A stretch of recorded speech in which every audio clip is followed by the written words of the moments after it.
So student, will continue with the composition of talcum powder or a composition of face powder. So already in previous lecture we have discussed about the what are the cosmetic products, what are the sensory properties of cosmetic, what is a face powder, characteristic of face powder, and we have started with composition. So in composition we have discussed about the talc, kaolin, precipitated chalk and magnesium carbonate. Now next component in the talcum powder is metallic stearates. Metallic stearates.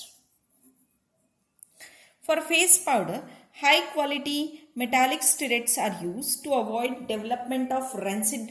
Rancid is nothing but the development of bad odor. Okay, and disagreeable odors. Most widely, zinc and magnesium stearates are used. Both have adhesive property as well as waterproofing property. Zinc stearates also possess soothing quality. So it gives you soothing effect. Next component of the face powder is zinc oxide and titanium oxide. Zinc oxide and titanium oxide. The primary function of face powder is to mask the skin defects such as minor skin blemishes. So zinc oxide and titanium, especially titanium dioxide is used. So titanium dioxide are the basic opacifiers. Opacifier means which covers something. Okay, so these are the basic opacifiers used in your face powder. Zinc oxide has certain therapeutic properties and help to clear up minor skin disorders. But what happens when you're going to use it in excess amount? Then they may result in the drying effect. So must be used in a very small amount. Next component is silicas and silicates. Silicas and silicates. Silicas and silicates are helpful in face powder to maintain free flowing characteristics. So they give the free flowing characteristics. Or what happens when we are going to use starch or some other things? They may give or they may absorb the moisture and may give cake form to the face powder. So when you are going to use silicas and silicates, at that time they gives free flowing nature to the face powder. Even that means high humidity is there. Silicates are also used as a perfume carriers because it's very important that in the face powder we are going to use some perfumes. So these silica and silicates will act as a perfume carriers. Now next component is color. Very important. So color used in face powder are inorganic pigments or organic lakes and toners. Water or oil soluble dyes are not preferred because if you are going to use water or oil soluble dyes, then what happens? Due to the sebaceous or sweat secretion, the color will bleed or color will, you can say that, get mixed with your oil or sweat. So therefore such dyes are avoided. Next to this is perfumes or fragrance. Perfume or fragrance. The odor of powder plays important role in sales potential of the product, because whenever we are going to even purchase the face powder, at that time we are going to smell it. So fragrance is very important. Selection of perfume and its dispersion in efficient manner is also important. So whenever the perfume or fragrance is added, at that time its selection is very important. The perfume used should be non-irritating. It should be stable in mild alkaline conditions, as well as it should not undergo oxidation or volatilization, because many times what happens, the fragrances or perfumes which we are going to use, that are volatile in nature. So whenever we are going to use it in a face powder, they should have a less volatility, because if it is more, then what will happen, as the face powder is going to be finished, your fragrance will also evaporate or get volatilized. So at the end, or when half of it is consumed, at that time the fragrance will not be there. So fragrance must be compatible with all of the powder ingredients, because the problem of rancidity and heterogeneity odor and decoloration may result to form improper odor selection. So therefore, perfume or fragrance must be carefully selected. Next is starch. Starch is also an important component in talcum powder, because it is used as a basic ingredient in the formulation of face powder. Now, why this starch is preferred? Starch gives pitch-like bloom to the face. It has a very excellent absorptive property. It has a good covering power and gives smooth feel when applied to the skin. So therefore, starch is added to the talcum powder. But what happens in presence of water, it tends to form a cake, as well as it clings to the facial hairs. So it gives an unpleasant, you can say that, appearance to the face. So therefore, it must be used in a limited quantity, though it has a very nice properties. Okay. So generally rice starch is preferred, but along with the rice starch, tapioca starch and corn starch are also used, because they have similar properties that like a rice starch. Nowadays they are going to use the modified or treated starch, which do not form a cake. So therefore nowadays they are using a you can say that modified or treated starch. But always keep in mind that starch is a, you can say that, ideal media for the microbial growth. So whenever you are going to use the starch in a face powder, it must be properly sterilized, as well as whenever you are going to add the starch to the face powder, at that time, along with the starch, some preservatives must be added, so that there will not be a microbial growth. Next to this is antioxidant. Antioxidants are also important in case of talcum powder. So antioxidants like vitamin E, butylated hydroxyanisole, butylated hydroxytoluene are used. They protect some ingredients from degradation as well as from the rancidity. So therefore they are preferred. Next component in case of this talcum powder is frosted look material.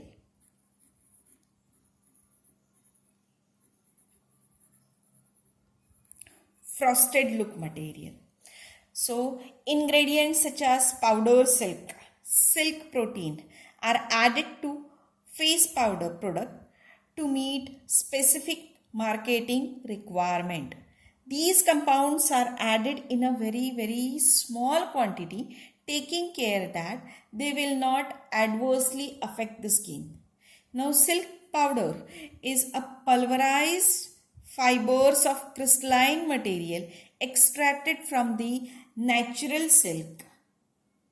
So natural silk is taken, it is pulverized, that means broken into fine powdered form, and then they are added to your talcum powder.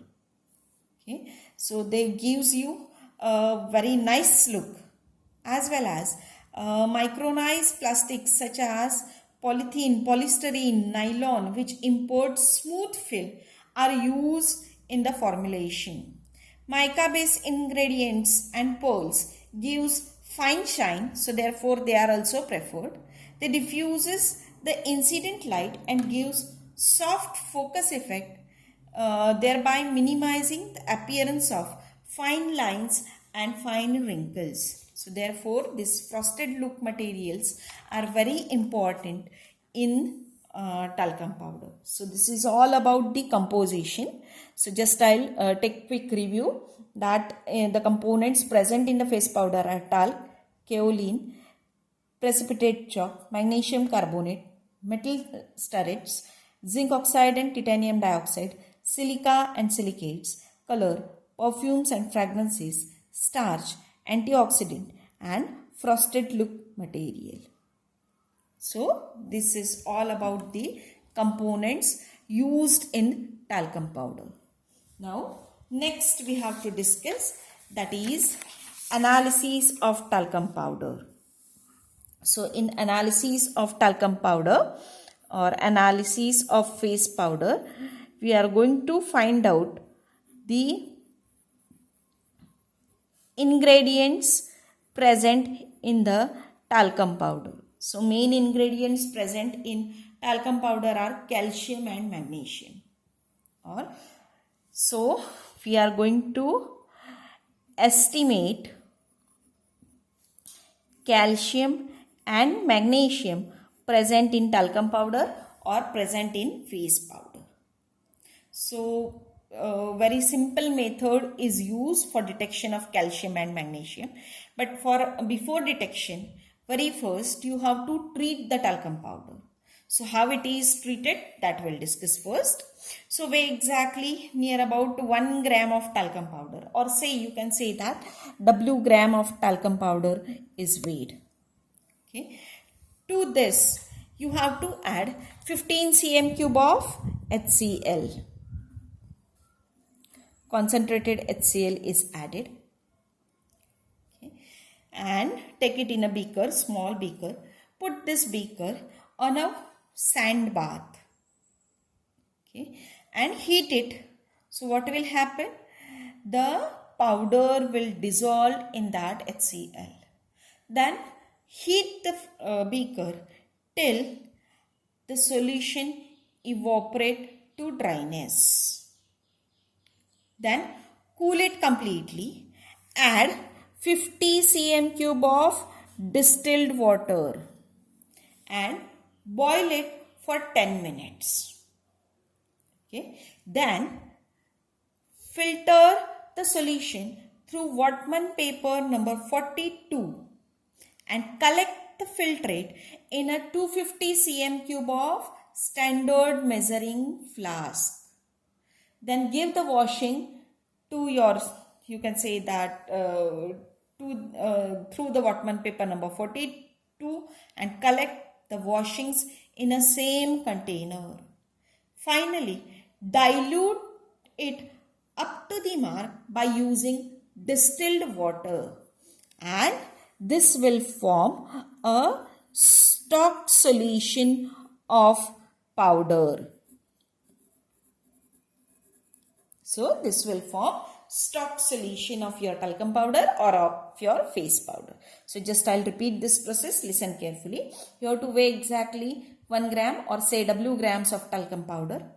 To that add near about 15 cm cube of concentrated HCl. Heat it on a sand bath, then evaporate it to dryness. To that cool it, then to that add 50 cm cube of distilled water. Boil it for 10 minutes and then filter it through the Whatman paper number 42.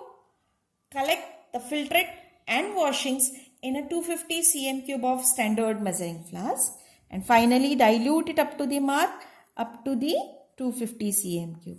So this will gives you a stock solution of face powder or stock solution of your talcum powder.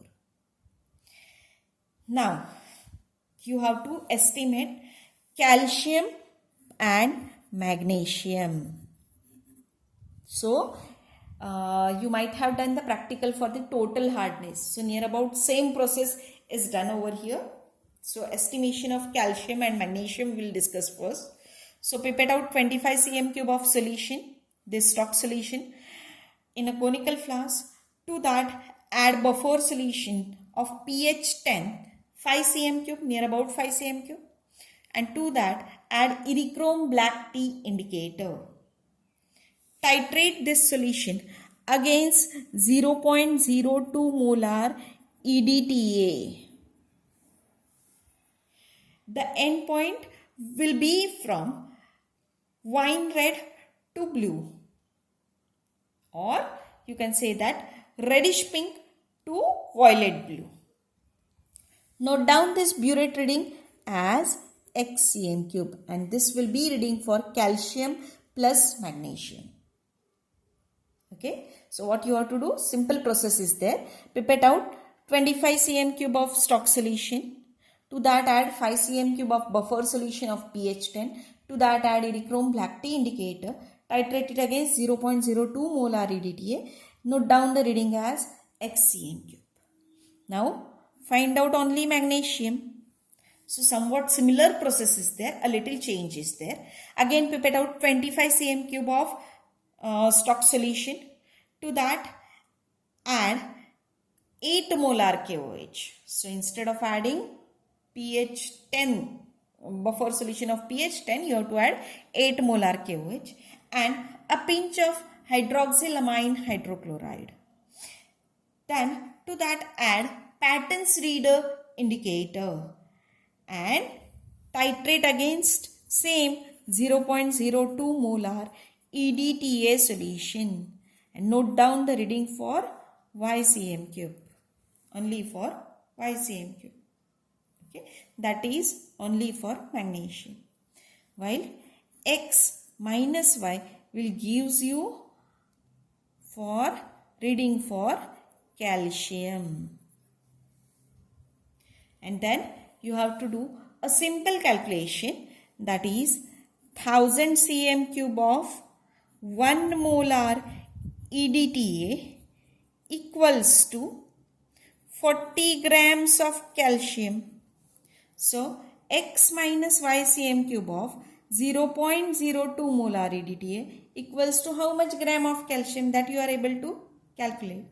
Same way 1000 cm cube of 1 molar EDTA equals to 24 grams of magnesium. So Y cm cube of 0.02 molar EDTA equals to how much grams of magnesium, that you are able to calculate. So by using this simple calculation, you are able to find out the amount of calcium and magnesium present in the talcum powder. So that's all for the talcum powder. We'll discuss next cosmetic in next lecture. Thank you.